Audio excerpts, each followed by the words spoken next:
Before we get into today's episode, we want to give you a quick heads up. This conversation includes discussion of trauma, childhood abuse, PTSD, and personal response triggers, both psychological and physiological. So if you're listening in a space where you need to pause, skip, regulate, or come back later, do that. No pressure, no guilt. Your nervous system does get a vote here. Because today's episode is really about what happens when psychology and biology throw hands. When your logical brain is trying to stay calm and civilized, but your nervous system is already flipping tables in the background. We're talking about the moments where a smell drops you to your knees, or a tone of voice sends you straight back in time, or your body reacts before your mind even knows what's happening. Not because you're dramatic, not because you're too sensitive, but because your survival wiring clocked the situation before your thoughts could even put their shoes on. So today we're unpacking triggers, the science behind them, the lived reality of them, and how we're learning to recognize, regulate, and recover from them in real time. It's honest, it's personal, it's a little messy. And yeah, we're probably going to laugh in places you wouldn't expect, because sometimes humor is the only way to breathe through really heavy things. So, take a breath with us. And let's talk about what happens when the brain, the body, and the past all collide at the same time. Come on in and grab a seat. There's no better place to be. Two Midwestern Gen Xers emotionally stunted. Subtlety was not part of our upbringing. So here we are in all of our glory, country crocked. I can't believe it's not better. Hey, Ange, how are you doing? Hey Kendra, how are you doing? I'm all right. I'm I'm good. Been in a car for 15 hours. We were out of town for an event, actually baseball. So coming in off of a long drive, ready to kickstart this podcast. Sorry to our listeners that it didn't go out at 7 a.m. this morning. I was just trying to get things unpacked at that time. So today, we're talking about a really hot topic, and that's triggers. And I'm sure pretty much everybody has them for whatever different things they go through. Ours will be childhood. What is a trigger? Really, Angela's going to go into some scientific stuff about it, which I am really excited to hear about. And I want to reiterate, though, a trigger isn't overreacting. It is the nervous system reacting to past threats as if they're happening right now. But I'm not going to take too much from Angela's science. Because trauma is not just the event, it's what happens in the body and brain when the event overwhelms. So go ahead, because otherwise I'm going to start taking your topics from you and pretending I'm the scientist here.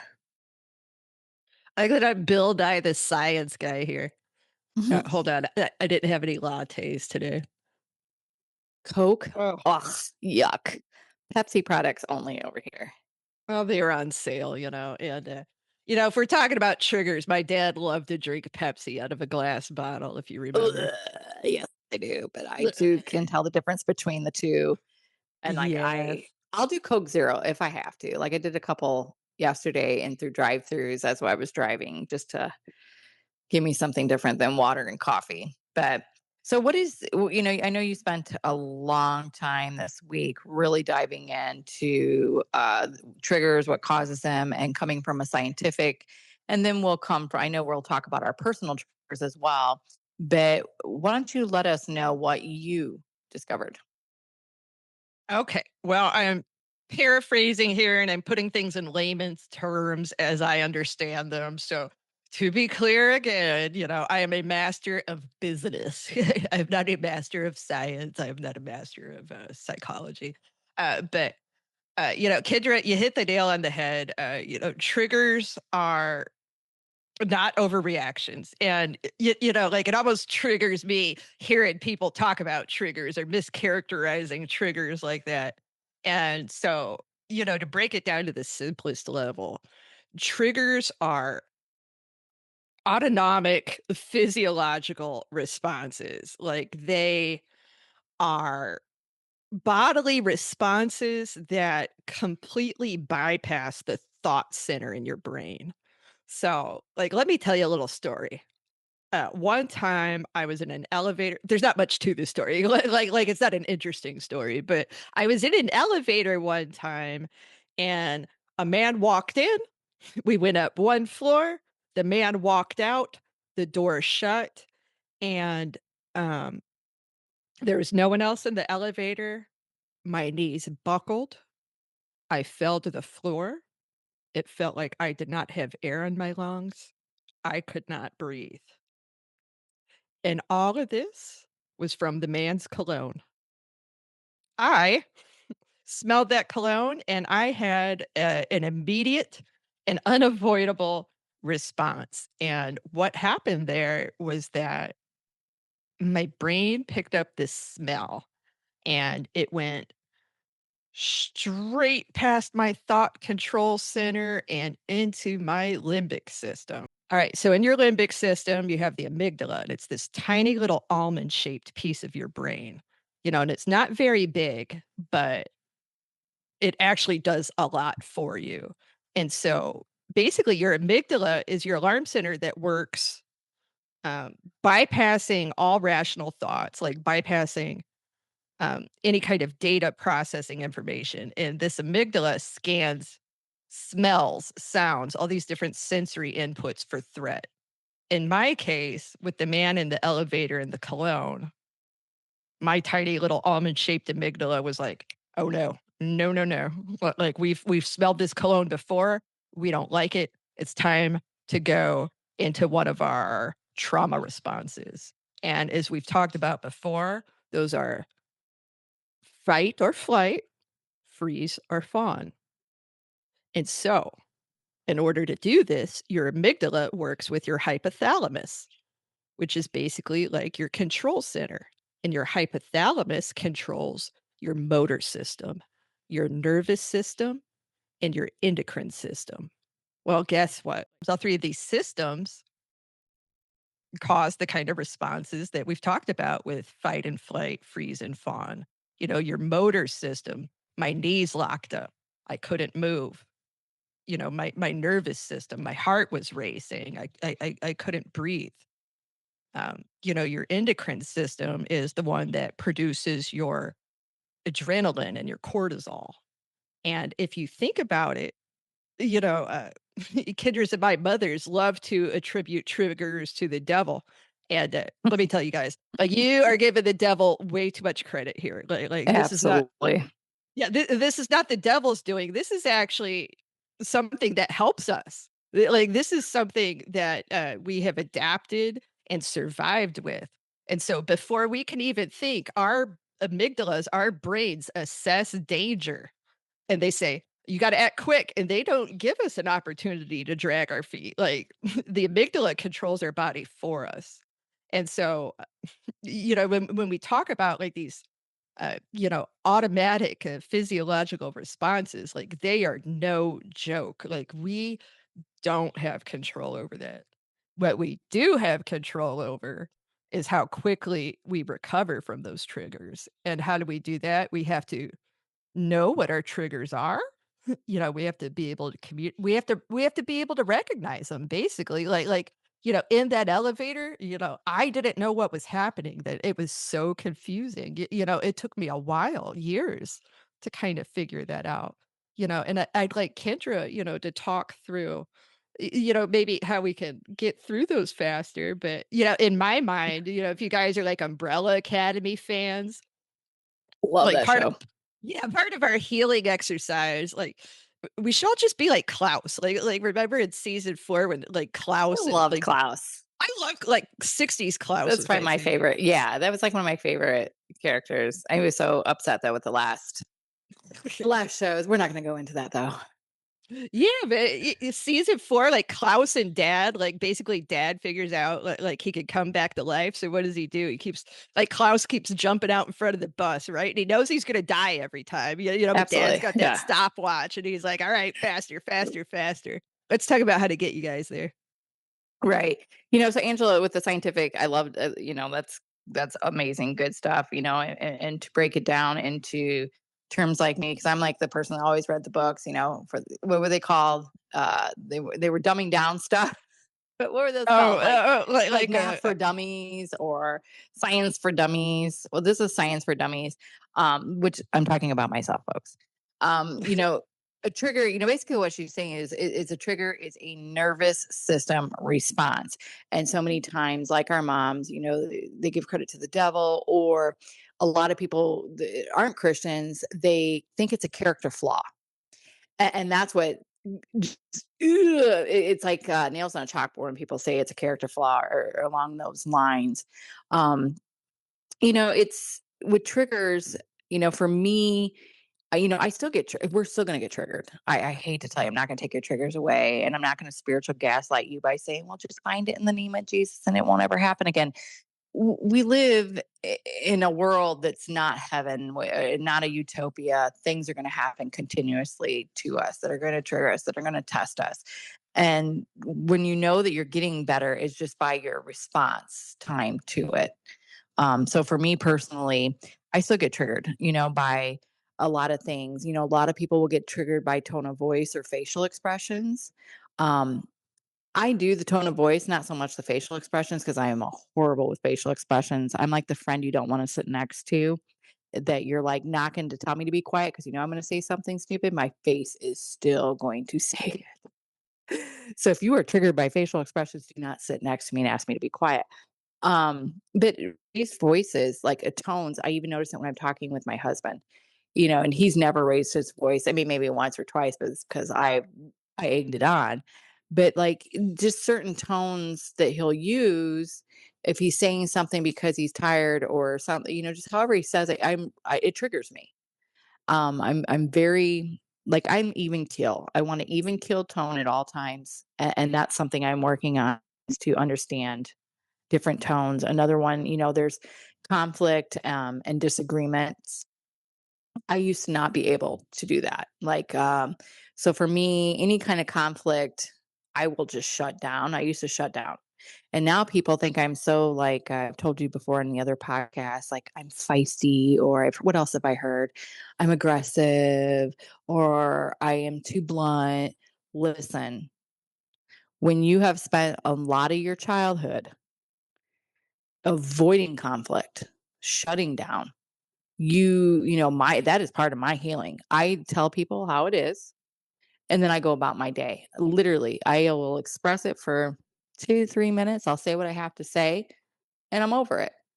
So yeah, me conflict is too. I'm yeah, it's very like direct. I get crapped yeah, on all the time about that. Like, stop being hostile. Like, I'm not being hostile. Like, I'm not just swearing. direct, I'm not telling you names or calling you right? names. I'm just saying like how I feel about something. Like, come on. Could you imagine if we all were like that? Like, if we just be direct with each other? Like, I'm just gonna bring up, Angela and I, we have tons of conversations throughout the week, but in between podcasts, and we're very direct with each other, and I appreciate that. And we always have been. We say how we say. Sometimes she has to explain stuff. Like she had to explain a word to me today that's part of the millennial vocabulary. What was it? How Oh, was it phrased? a pick me. Well, the boomer pick me. Yeah, a Was boomer the pick me. extent. Like and then she's texting this, and I'm like, what in the world is she? I was so it's funny. It's funny how times have changed, and we're still learning. But for conflict, I'm doing better. I will still be direct with somebody. I don't avoid it now. I don't shut down anymore. But you'll see that with a lot of trauma, whether it's childhood trauma or people that have been through you're a vet, so I'll say people that've been through wars and done those types of things, there's trauma. So they'll shut down. So if you see somebody shutting down, that's a sign that they are really going through something. Or if they explode defensively. That was key that I wish people would have picked up on me. And I didn't realize. I just thought I was short fused. No, that is a trauma response to explode defensively.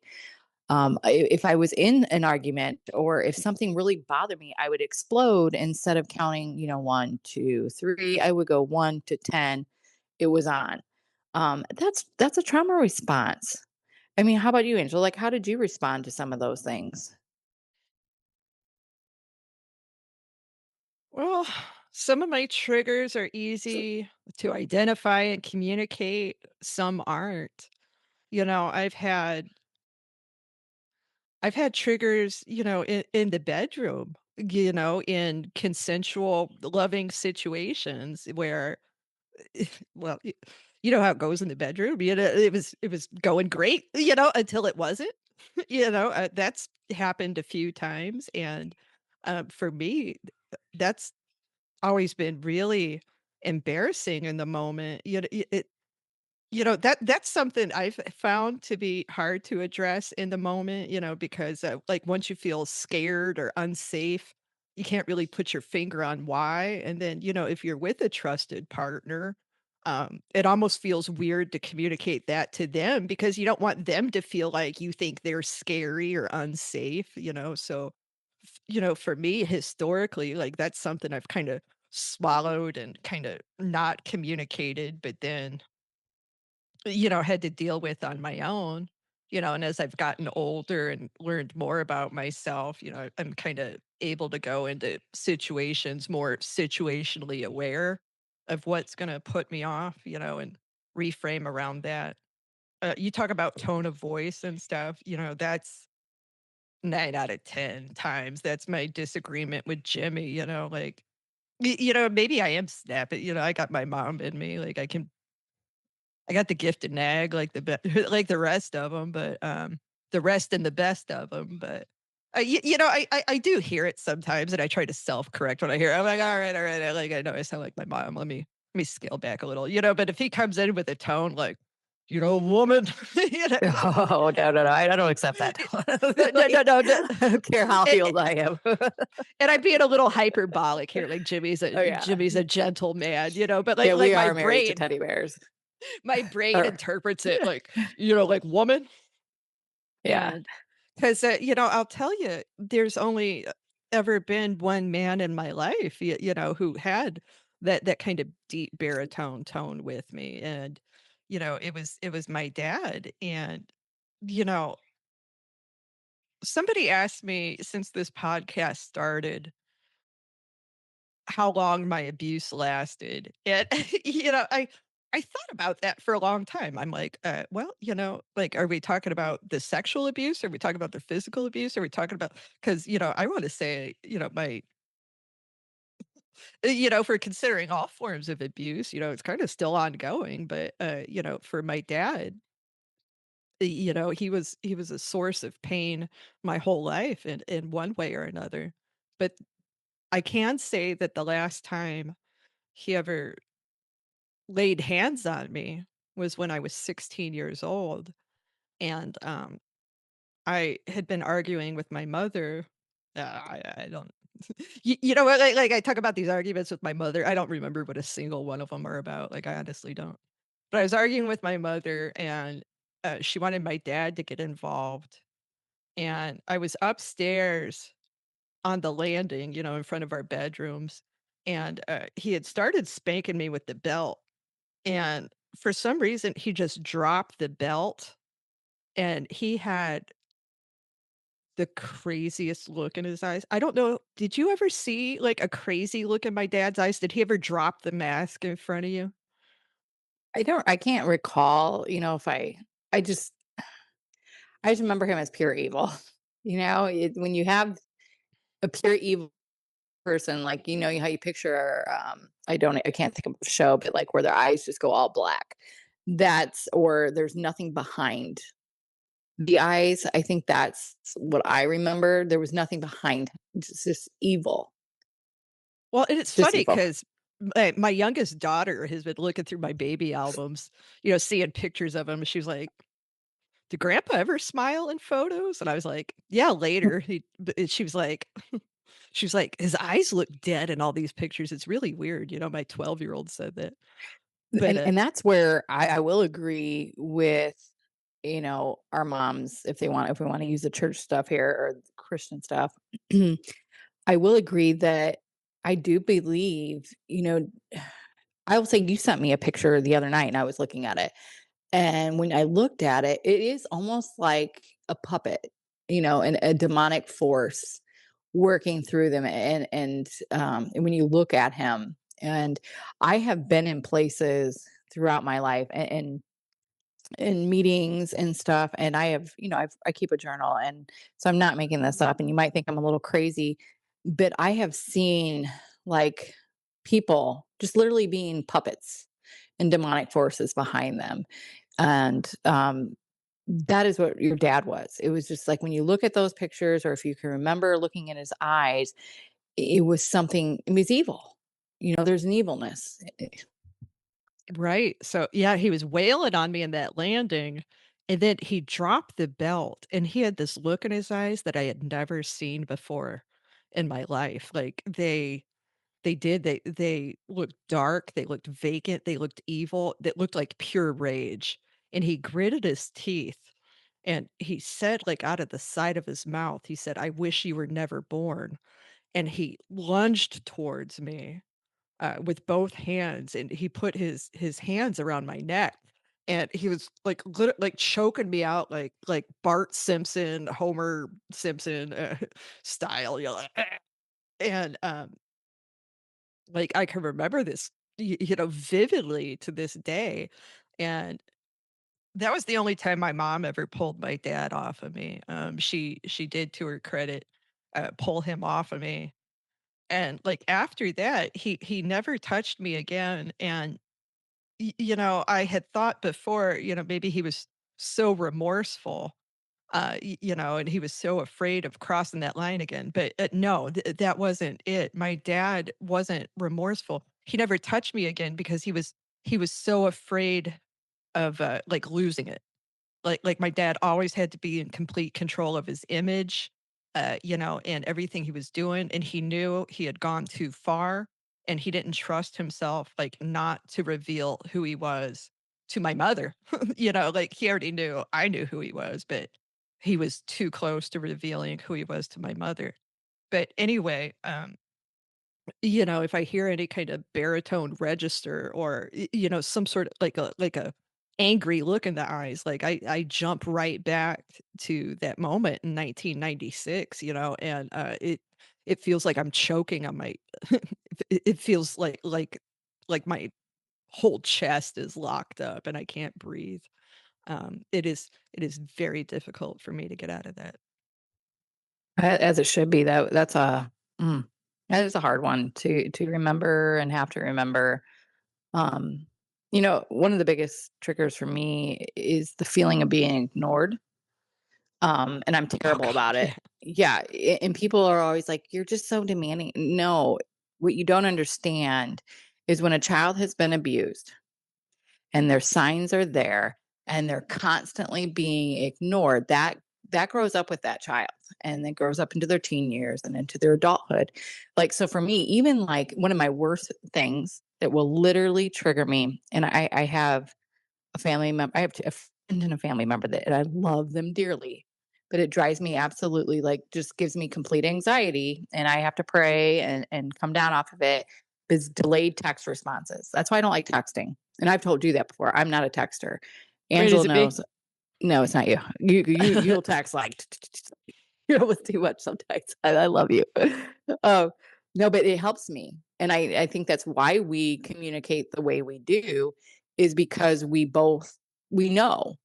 I'll feel terrible if, like, I fall asleep because we're in a different time zones. I'll feel terrible if I fall asleep and I don't see your text till morning, because I know if that was me, and I was behind time and I texted you, and I would be All my like, wait people until are in different time zones, I'm, like, out yeah, in an island here on the West Coast. you Like, I are. need You're some out. friends in Japan or something, I feel like. Absolutely. And then canceling plans, that is a horrible one for me.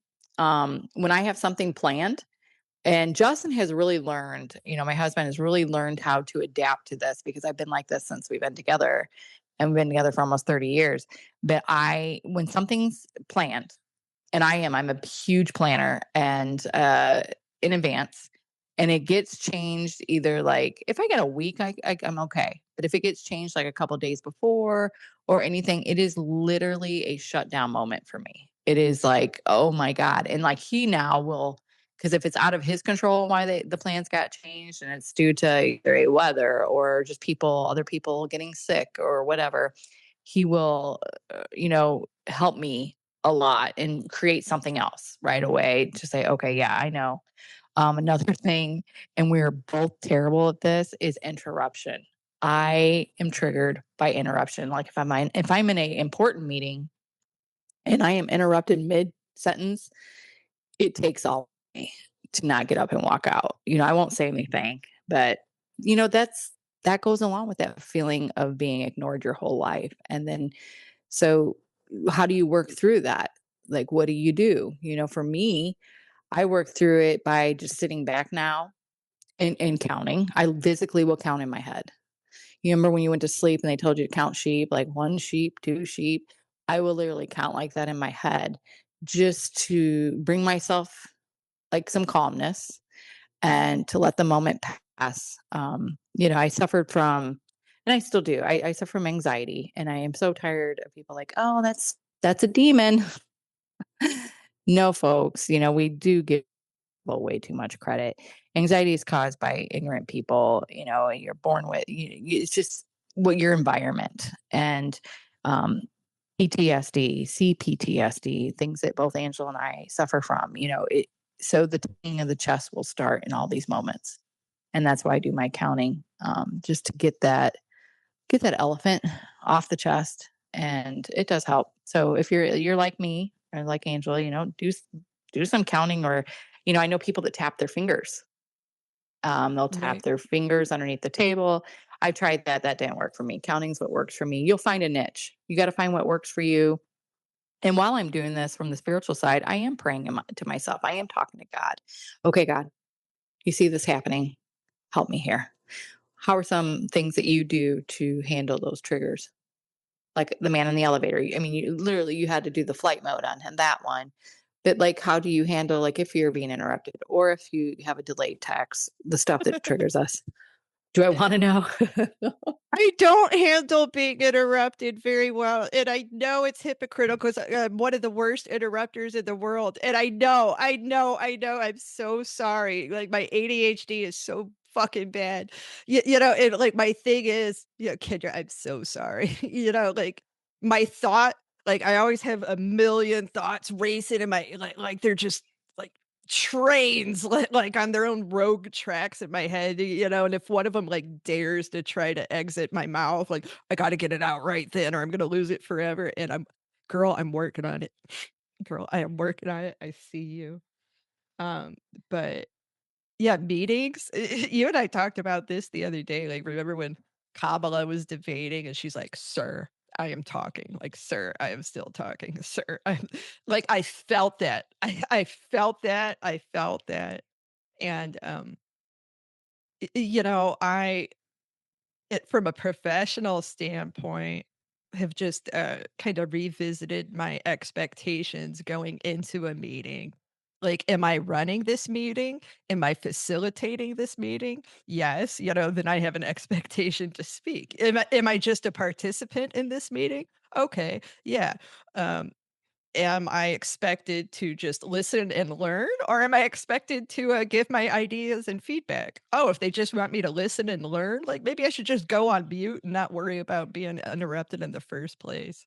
Um, if I have questions, I've started kinda writing them down, during the meeting, and, like, if there's an opportune spot, like, maybe they're transitioning to the next subject, I might pull one of those questions out then, or if they open it up at the end or, follow up after the meeting, but, I'm still making sure that my ideas are being captured, but in a way that's not gonna frustrate me because I have enough, um, introspection to be aware that, if I get derailed, I'm probably gonna derail other people too, and not in a way that shines light on me positively. So, that's the biggest thing.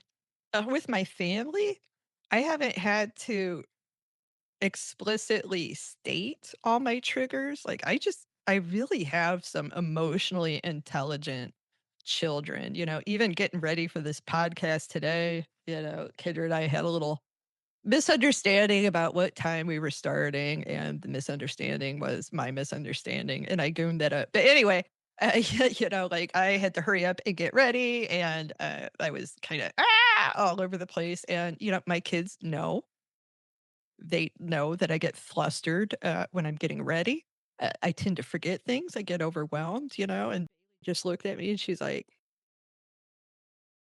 I understand that you're looking for your earphones and that you need them. I'm going to help you look for them. Are we cool? And I was like, "Yeah, we're cool." And That that that was shows enough good to slow me parenting. down. Yeah, that also shows the great mom that you are. That's our kids only your kids react on how they're raised.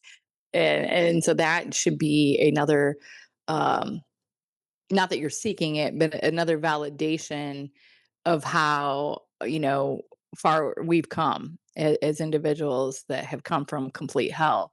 To tag along with what you're kind of saying, we've gone over the trigger points, sensory and not being heard and, sexual things that happen behind closed doors. You know, the nervous system, it reacts faster than our conscious. And that's what people need to remember about people that have faced some kind of traumatic trauma is, because a lot of times, I don't know if you feel this way, but I can say I have. If I have flipped out in the past or didn't do that counting or allowed the anger or whatever, however I chose to react, there is kind of, you do feel a shame afterwards, like a kind of, you feel a regret. But what people don't realize, Yes. our conscious, the nervous system overrides it. And that's what we're still learning, folks. People that have been traumatized terribly, they're still learning how to override the system. And that's almost it's almost near impossible. That's why I rely on faith. Um, but it's because trauma explains behavior. And I'm not. I know it sounds like we're making up excuses. We are not. It does not excuse any harmful behavior.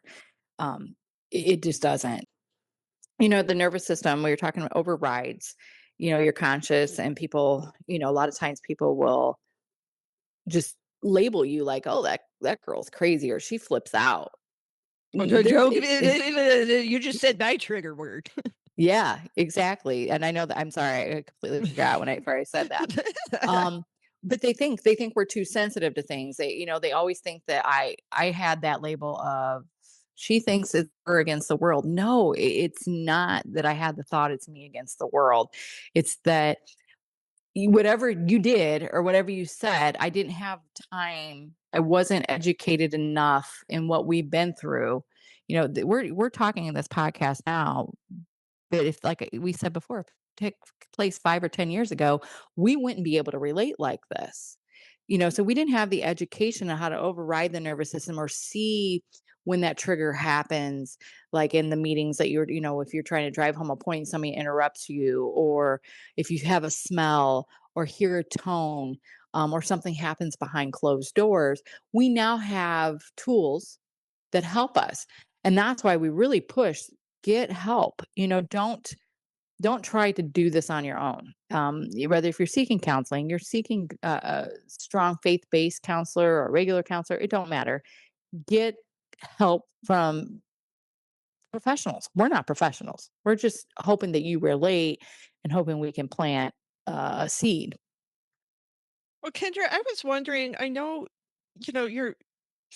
your husband and your kids are aware of what's happened and not all the details, obviously, but I wonder to what extent you're able to communicate what your triggers are to like, do you try to communicate those triggers? Are they just kind of situationally cognizant of them from, living with you? Or, do you rely on yourself to kind of identify and manage those?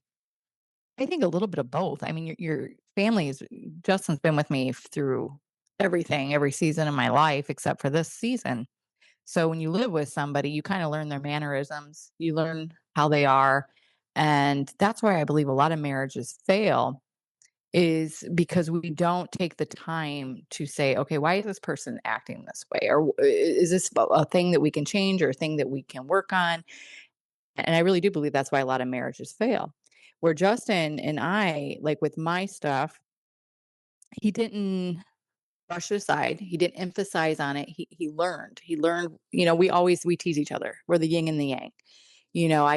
We're very different people, but I know, on this trip, for instance, Justin does not like being away from home. He's a homebody. He's a So homebody. he is a homebody, and Angela can attest to this. He's an introvert. And I made sure before we even left, everything would be kosher for him. I made sure when we got to where we were going, I knew his triggers. You I keep knew little what would set snacks him in off. your purse for him too. Yeah, yeah, like the Snickers bar, like here. Um, no, I just know what triggers him. So I try to go ahead of him and make sure that those things don't happen or they happen with ease. And he does the same for me. And my kids, what I did with them is I'll say, like, listen, this is what bothers me. How don't do this or do it this way. And vice versa, they'll tell me things that bother them, because my kids have been through trauma. They had a parent who literally was hospitalized forever. Or when I was home, all I did was lay in the bed because I was deathly sick and they were always on edge wondering when I was going to die. So there's that trauma for them. So I know certain things for them to do. How about you? I don't always know why something bothers me in the moment, but I'm pretty good at calling out when something bothers me. And it doesn't always make sense to everybody. And I'm like, and it's just, like with autistic overstimulation, it's kind of like that sometimes, sometimes, with the PTSD, it is like a sensory overload, like and it could be something different every time. It it could be lights, it could be sounds, it could be smells, but, when you're overloaded, and it doesn't always make sense, and I think, my kids and Jimmy are pretty good at just sitting back and taking the feedback. "Hey, I'm feeling overwhelmed right now." That's not really a thought that needs to be articulated in a lot of detail or explained, just, "Hey, I'm feeling overwhelmed right now." And, everybody in my family is respectful enough to sit back and say like, "All right, yeah, like let's chill." And my kids too are good at setting that boundary. Sometimes I'm trying to interact with them and they're like, well, hey, I got too much going on. And, initially that took me aback, like, hey, man, like you're a kid, like I'm calling the shots here. But then, I had to quickly, reframe myself and say like, oh, all right, no, they're expressing little boundaries. I was never allowed to have a little boundary. Let's let these children have boundaries. So now they tell me, like, hey, you gotta give me 5 minutes, like, "Hey, there's too much going on," like, "Hey." And, I do that. And Yeah. so when they do give me that space and I'm able to take that time, I can come back and say, like, it might not even be a trauma response. It could be like, "Hey, I was in the kitchen and, I started having a hot flash, and I got really, really overwhelmed." And Kendra knows what I'm talking about, like, you're cooking in the kitchen I and, think all women in their 40s know what we're talking about. yeah, all of a sudden, like, I just feel like dumping a bucket of ice, like, down my shirt, Oh, and the yes. kids, like, that's when they wanna ask for 20 things, and you're like, like, "Get out of my face right now." Yeah, right. Like, I'm pretty easily able to say, like, "Hey, I'm really sorry that happened. I was having a very intense hot flash. Just note to self, when I'm in the kitchen, that's not the best time to ask me for anything not related to kitchen stuff." So, we do kinda learn as we go along, and, that was kind of an innocuous example, but it might be one of the most prominent ones, like, mom relatable, I'm having a hot flash in the kitchen ones. You think that more people would give their lives to Jesus just by a hot flash in their premenopausal or menopausal states? Like, I do not want to go to hell. I mean, this is like just a slight tip of the iceberg. No, thank you. I am heaven bound. Um, so I'm gonna, like, if you're asking for any advice on help with this, like, again, we're not psychologists or counselors. We're just two women who have been through hell and back and survived. But it's number one, it's learning to recognize, the early signs. That's what it was for me. Number two for me was separating the past from the present. So in certain moments, those triggers want to take you back. You have to separate, those moments, and regulate before you respond, however you want to choose. If it's counting, if it's finger tapping, whatever works for you. And then we have to not shame ourselves afterwards. Like if we did make a negative response, don't shame yourself. Don't go into the whole pity. Oh my God, I can't believe I did this. They're going to be mad at me. It's more of, okay, I recognize this is why I did this. And if you're close to the person, you can tell them exactly why you did it, and hopefully build a conversation off that. But build these trigger awarenesses over time. And that's, I can't keep reminding people enough. That is what we are doing. And that's why we can have this podcast and have these conversations now.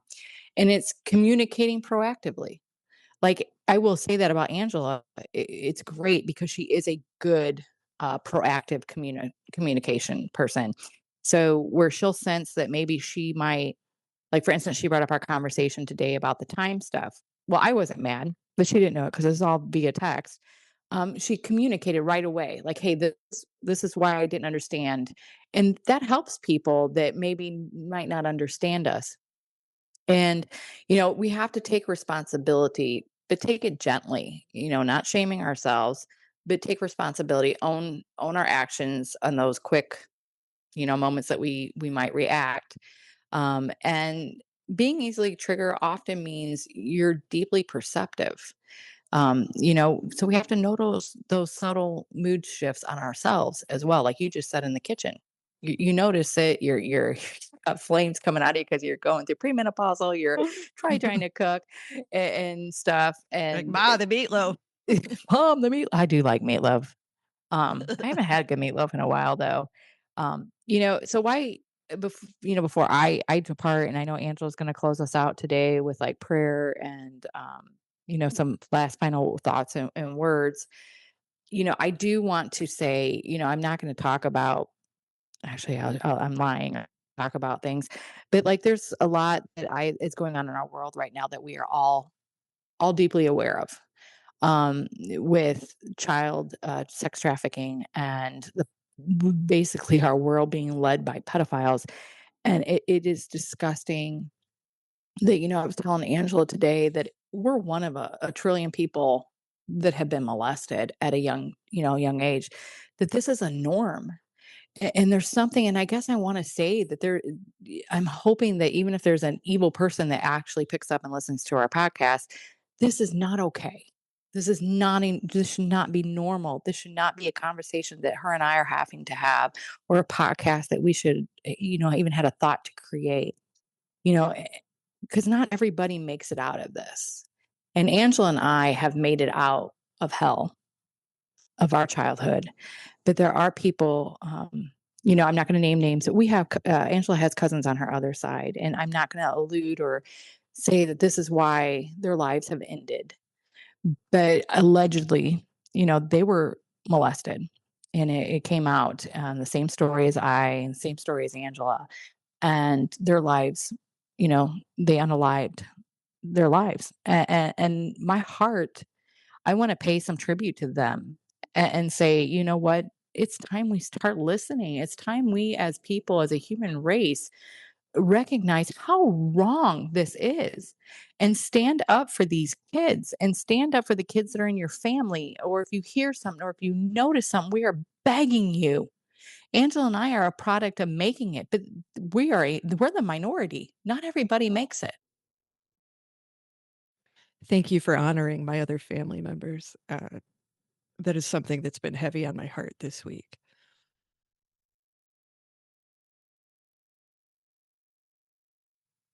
I need a second. You're fine. One of the other things I wanted to bring up about triggers is that we have to be aware of our own and be able to recognize them and ground ourselves afterwards. But, in our healing, Kendra and I have stressed the importance of talking about our trauma, and it's not to ruminate on it. It is really one of the reasons is to help better identify the triggers. If we don't have a understanding of what happened, we can recognize when we're getting triggered, but still not know why, and getting to the root of that why isn't talking about these things, and being able to process these thoughts and put them away cleanly. I don't want to, it's been hard on me pulling all these files out and reading the contents, but, at least now I'm able to read them with adult discernment, and file them properly in my memories and like close them in a drawer and lock it with a key instead of, just having file folders scattered all over the floor of my brain where I'm tripping every time I'm trying to, make an executive decision somewhere else. And we have to be aware when talking about our issues is that we could trigger other people. I got into it with your mom this week and And it's fun. folks, please know I warned her. And the thing is, we get into it the most with the people we love the most, right? Like, they drive us fucking nuts, and Kendra's mom drives me nuts. Like, I love her. She drives me nuts. And, I was joking with Kendra earlier about saying my trigger word, crazy. Like, I hate that word, like my mental health has been weaponized against me since 7th grade, like they knew what was happening and decided to throw a crazy label on me because, they would rather tell people I was crazy than my father was molesting me and a bunch of other people in the family. But, I'm 45. Those lies aren't going to be spoken over me anymore. And, maybe it's time for me to stop being triggered about that because, I know I'm not crazy. All my doctors know I'm not crazy. There's not a crazy paper for Angela that exists in this world, so what am I stressing about? So, but I should have been aware, in talking with and confiding in your mom, I look to her, as a motherly figure and someone to comfort me. And, that can be kind of selfish too sometimes because, I don't do a little check beforehand and say, can she handle this today? And, that's something I haven't been really good at, and the other thing I was thinking about, she would never say it. Like, I know your mom would never say this to me, but, in her head, she might be like, "Well, why do I have to take the why do I have to take all this wrath? Like, when's my sister gonna take it? Like, my sister's the one who deserves it, when is she gonna take why am I taking this for" so I'm gonna be more cognizant of that and, try to be more respectful of her space. So, when we're talking listeners with people who love us and support us, when you feel an urge to kind of talk about that stuff, give your personal audience a little trigger warning, say like, "Hey, I've got something really heavy on my heart. Are you in this space to be able to talk about this?" And I try to preempt Kinder with texts like that, like, "Hey, I've got something heavy." And she's like, "Not today, girl. I got too much going on. I'll give you a call later this week." And I'm pretty good about doing that. So, listeners, if you can glean anything from today's episode, um, I want you to be cognizant of that. And another thing that's been on my mind, we talked about, Kendra's propensity to um, shield her family from her trauma and not talk about it, not give them the details. And we've talked about protecting other people. And I want to add on that today and say that you also don't want to overshare with people because you need to protect yourself. And when we're traumatized, when we're hurting, when we're desperately seeking comfort, ding, ding, ding. I think that last one's what we need to key in on. When we're desperately seeking comfort, we do not often show good, godly discernment over whom we seek that comfort from. And that could be the wrong person. That could be a wolf in sheep's clothing. And when you Amen. share your trauma when you share your triggers, when you share your fears, those are all things that can be weaponized against you by the wrong people. And I'm not saying that to instill fear. I'm not saying to be guarded all the time because brothers and sisters, I want you to open up. I want you to break free. I want you to share. But I want you to pray or search within yourselves for good discernment over the person you trust in that scenario, who gets to safeguard those secrets of yours, because you are precious and deserve to be loved and deserve to be protected. So, in your desperation, please don't seek that comfort from the wrong people. Those are wise, wise words. So, I'm going to close this out in prayer today. God, I come here messy, bruised, and a little raw, carrying all the moments that still hit me in the chest, the memories that spring up when I least expect them, the smells, the words, and the looks that still punch me back into the past. Lord, help me meet these moments without shame, without hiding, and without pretending everything is fine when it is not. Be close to me in the broken places and save me when my spirit feels crushed. Remind me that even here, I am not alone. Give me the courage to feel what I feel, even when it's ugly, heavy, or messy, and the strength to ride the storm instead of letting it ride me.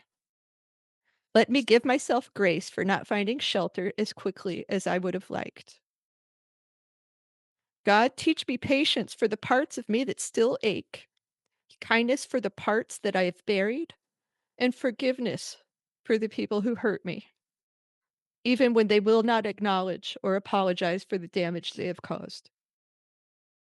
Let forgiveness flow through me as a light I carry and not as a weight.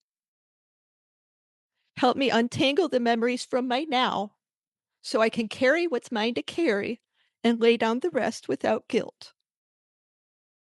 Let me stumble when I stumble, laugh when it's absurd, cry when I need to cry, and breathe throughout all the chaos. Let enough of my light shine through to my children, even as I wrestle with the darkness around me. Shine in the darkness of my heart. Remind me that no shadow is too deep to touch with your light. Give me eyes to see the pain in others, hearts to hold it without taking it on, and space to honor all of our messy human journeys. Remind me, Lord, that triggers are not failures. They are signals that I am alive, I am still healing, and I am still me. And in all of this, Lord, help me find calm, courage, and compassion for myself and for the world around me. Thank you for listening. We'll see you next week.